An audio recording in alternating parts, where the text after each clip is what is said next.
बिस्मिल्लाहिर्रहमानिर्रहीम। तमाम देखने और सुनने वाले प्यारे प्यारे दोस्तों, अस्सलाम वालेकुम। प्यारे दोस्तों, आज हम हज़रत यूनुस अलैहिस्सलाम और मछली का वाक़या जानने वाले हैं। हज़रत यूनुस अलैहिस्सलाम अल्लाह के नबी हैं। आपके नाम पर कुरान पाक में पूरी एक सूरह है जिसका नाम सूरह यूनुस है। आपका नाम यूनुस है और आपके वालिद का नाम मत्ता बिन सत्ता है और आप हज़रत इब्राहिम अलैहिस्सलाम की नस्ल से थे। बहुत से हज़रत ने उनकी वालिदा का नाम बताया है, जैसा कि इब्ने कसीर ने फरमाया है। इस सूरत में उनकी निस्बत माँ की तरफ होगी, जैसे हज़रत ईसा अलैहिस्सलाम की निस्बत उनकी वालिदा हज़रत मरियम की तरफ है। हज़रत यूनुस अलैहिस्सलाम को अल्लाह ताला ने शहर नैनवा के लोगों की हिदायत के लिए रसूल बनाकर भेजा। नैनवा एक बहुत बड़ा शहर था। यहाँ के लोग अल्लाह की नाफरमानी और कुफ्र शिर्क किया करते थे। हज़रत यूनुस अलैहिस्सलाम ने उन लोगों को ईमान लाने और बुत परस्ती छोड़ने का हुक्म दिया, मगर उन लोगों ने मक्कारो फरेब से अल्लाह के रसूल को झुठला दिया और ईमान लाने से साफ साफ इनकार कर दिया। हज़रत यूनुस अलैहिस्सलाम ने उन लोगों को खबर दी कि तुम लोगों पर अनकरीब अल्लाह का आज़ाब नाजिल होने वाला है। ये सुनकर शहर के लोगों ने आपस में मशवरा किया कि यूनुस अलैहिस्सलाम ने कभी भी झूठ नहीं बोला, इसलिए ये देखो कि अगर वो रात को शहर में है तो समझ लो कि कोई आज़ाब नहीं आने वाला है, और अगर उन्होंने इस शहर में रात नहीं गुजारी तो यकीन कर लेना कि अल्लाह का आज़ाब ज़रूर आने वाला होगा। रात को लोगों ने देखा कि हज़रत यूनुस अलैहिस्सलाम शहर से बाहर तशरीफ़ ले गए, और जैसे ही सुबह हुई आज़ाब के आसार नज़र आने लगे।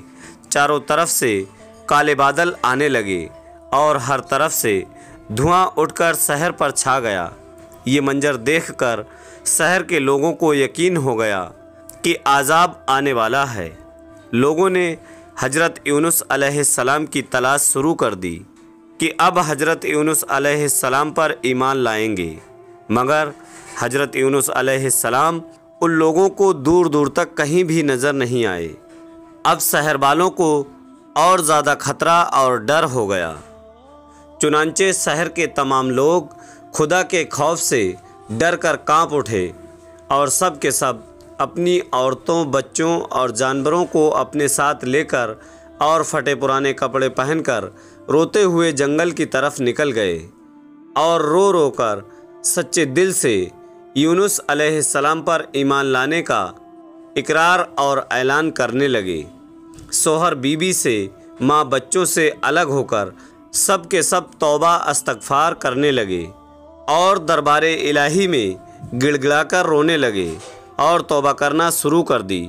जो जुल्म आपस में किए थे एक दूसरे को माफ़ कर दिए और जितनी हक तलफ़ी की थी सब के सब आपस में माफ़ कर दी और सच्ची तौबा करके अल्लाह से ये अहद कर लिया कि हज़रत यूनुस अलैहिस्सलाम जो खुदा का पैगाम लाए हैं, हम उन पर सच्चे दिल से ईमान लाते हैं।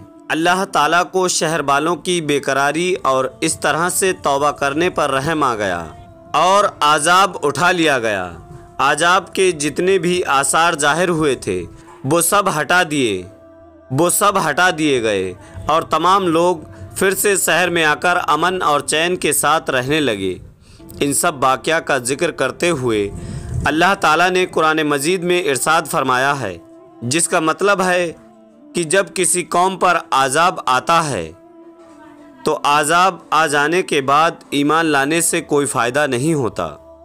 आज़ाब आने के बाद किसी कौम की तौबा कबूल नहीं होती, मगर हज़रत यूनुस अलैहिस्सलाम की कौम पर आज़ाब की बदलियाँ आ जाने के बाद जब वो लोग ईमान लाए तो उन पर से आज़ाब उठा लिया गया। आज़ाब टल जाने के बाद हज़रत यूनुस अलैहिस्सलाम शहर के करीब आए तो आपने शहर में आज़ाब का कोई असर नहीं देखा। लोगों ने अर्ज़ किया कि आप اپنی قوم میں تشریف لے جائیے۔ آپ نے فرمایا کہ میں کس طرح اپنی قوم میں جا سکتا ہوں؟ میں تو ان لوگوں کو عذاب کی خبر دے کر شہر سے نکل گیا تھا، مگر عذاب نہیں آیا، تو اب وہ لوگ مجھے جھوٹا سمجھ کر مجھے قتل کر دیں گے، کیونکہ ان لوگوں کی یہ روایت تھی کہ جو کوئی جھوٹی گواہی دیتا یا جو کوئی جھوٹی بات کہتا اور اگر وہ سچ ثابت نہ ہوتی تو اس کا قتل کر دیا جاتا تھا۔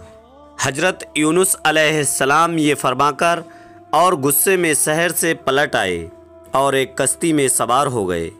کشتی روانہ ہو کر جب سمندر کے بیچ پہنچی تو ٹھہر گئی، نہ تو کشتی آگے بڑھتی اور نہ پیچھے جاتی۔ کشتی والوں نے یہ اعلان کر دیا کہ ہماری کشتی میں کوئی ظالم، گنہگار یا بھاگا ہوا غلام سوار ہے، اسی لیے یہ کشتی آگے نہیں بڑھ رہی ہے۔ وہ شخص جو بھی ہو وہ سامنے آئے اور خود کو ظاہر کر دے تاکہ اس کی وجہ سے سب پر مصیبت نہ آئے۔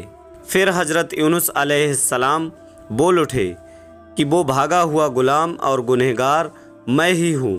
اپنے شہر سے نکل کر کشتی میں سوار ہونا یہ ایک خوف کی وجہ سے تھا، اللہ کے حکم سے نہیں تھا، اور اللہ کے حکم کے بغیر اس طرح شہر چھوڑنا حضرت یونس علیہ السلام کی پیغمبرانہ شان نے ایک گناہ قرار دیا، کیونکہ پیغمبر کا ہر کام اللہ کے مرضی سے ہوتا ہے، بغیر اللہ کے مرضی سے وہ کچھ بھی نہیں کرتے۔ اس کے بعد حضرت یونس علیہ السلام نے فرمایا، مجھے دریا میں ڈال دو تو تم سب اس عذاب سے بچ جاؤ گے۔ مگر کشتی والے ان کی اس بات پر تیار نہ ہوئے، آپس میں باتیں کرنے لگے کہ اتنا حسین نوجوان ہے، یہ کبھی بھی جھوٹ نہیں بولتا، یہ پاک دامن نوجوان ہے، یہ بے گناہ نوجوان ہے، اس کو کیسے سمندر میں ڈال سکتے ہیں؟ اس کے بعد ان لوگوں نے قرآن دازی کی جس میں حضرت یونس علیہ السلام کا نام نکلا۔ لوگوں کو اس بات پر بڑا تعجب ہوا اور کئی مرتبہ قرآن دازی کی گئی، ہر مرتبہ آپ علیہ السلام کا نام آتا۔ ایک طرف قرآن دازی میں نام نکلنے پر لوگ حیرت میں پڑ گئے اور آپ علیہ السلام کو دریا میں ڈالے جانے کا سامنا ہو رہا تھا، دوسری طرف ایک بہت بڑی مچھلی اللہ کے حکم سے کشتی کے قریب اپنا منہ کھولے موجود تھی کہ آپ علیہ السلام کو اپنے پیٹ میں جگہ دے دے۔ آخرکار کشتی والوں نے آپ علیہ السلام کو اٹھا کر پانی میں ڈال دیا، اور اسی دوران ایک بہت بڑی مچھلی نے آپ علیہ السلام کو نگل لیا۔ حضرت یونس علیہ السلام 40 سال تک مچھلی کے پیٹ میں قید رہے، مگر اس حالت میں حضرت یونس علیہ السلام نے ایک آیت کریمہ کی تلاوت کی، لا الہ الا انت سبحانک انی کنت من الظالمین۔ یونس علیہ السلام 40 سال تک مچھلی کے پیٹ میں اس آیت کی تلاوت کرتے رہے۔ پیارے دوستوں، اس آیت کی برکت سے اللہ تعالیٰ نے انہیں اس اندھیری کوٹری سے نجات دی اور مچھلی نے کنارے پر آ کر آپ کو اگل دیا۔ مچھلی کے پیٹ کی گرمی سے ان کے بدن پر کوئی بال نہیں بچا تھا۔ اللہ تعالیٰ نے ان کے قریب ایک درخت اگا دیا جس کے پتوں کا سایہ حضرت یونس علیہ السلام کے لیے راحت کا سبب بن گیا، اور ایک جنگلی بکری اللہ کے حکم سے صبح شام آپ کے پاس آ کر کھڑی ہو جاتی اور آپ اس کا دودھ پی لیتے۔ حضور صلی اللہ تعالیٰ علیہ وسلم نے فرمایا، جب اللہ نے یونس علیہ السلام کو مچھلی کے پیٹ میں ڈالا تو مچھلی کو یہ حکم دیا کہ ان کو اپنے پیٹ میں رکھنا، مگر ان کے گوشت پر تیرا حق نہیں ہے، کیونکہ یہ تیری خوراک نہیں ہے۔ جب مچھلی حضرت یونس علیہ السلام کو لے کر سمندر کی انتہائی نچلی سطح میں پہنچی تو حضرت یونس علیہ السلام نے کچھ آہٹیں سنی۔ اللہ تعالیٰ نے ان پر وحی نازل کی، یہ سمندری جانوروں کی تسبیح ہے۔ اس موقع پر حضرت یونس علیہ السلام نے بھی تسبیح کی۔ جب فرشتوں نے حضرت یونس علیہ السلام کی تسبیح سنی تو اللہ کی بارگاہ میں عرض کرنے لگے، اے ہمارے پروردگار، ہم یہ کمزور سی آواز کسی اجنبی سے سن رہے ہیں۔ اللہ نے فرمایا، یہ میرا بندہ یونس ہے، फरिश्तों ने अर्ज़ किया, वो तो नेक बंदे हैं और उनकी तरफ से हर रात आपके पास नेक आमाल पहुँचते हैं। अल्लाह ने फरमाया, हाँ, ये मेरी बहुत अच्छी तस्बीह करते हैं। फिर फरिश्तों ने अल्लाह की बारगाह में हजरत यूनुस अलैहिस्सलाम की सिफारिश की। अल्लाह ने मछली को हुक्म दिया और उसने हजरत यूनुस अलैहिस्सलाम को समुंदर के किनारे पर लाकर डाल दिया। जब हजरत यूनुस अलैहिस्सलाम की सेहत बेहतर हुई तब हजरत यूनुस अलैहिस्सलाम अपनी कौम में तशरीफ़ लाए और सब लोग इंतहाई मोहब्बत और एहतराम के साथ पेश आकर आप पर ईमान लाए। मोहतरम अजीज दोस्तों, जाते जाते मेरी आपसे छोटी सी गुजारिश है कि अगर आपने हमारे चैनल को अभी तक सब्सक्राइब नहीं किया है तो प्लीज़ हमारे चैनल को सब्सक्राइब करके हमें सपोर्ट ज़रूर करें। मोहतरम अजीज दोस्तों, जाते जाते छोटी सी गुजारिश है, अगर कोई वाक़या, कहानी, तहरीर आपको अच्छी लगे तो थोड़ी सी जहमत फरमाकर अपने दोस्तों के साथ उसको शेयर ज़रूर कर दीजिएगा।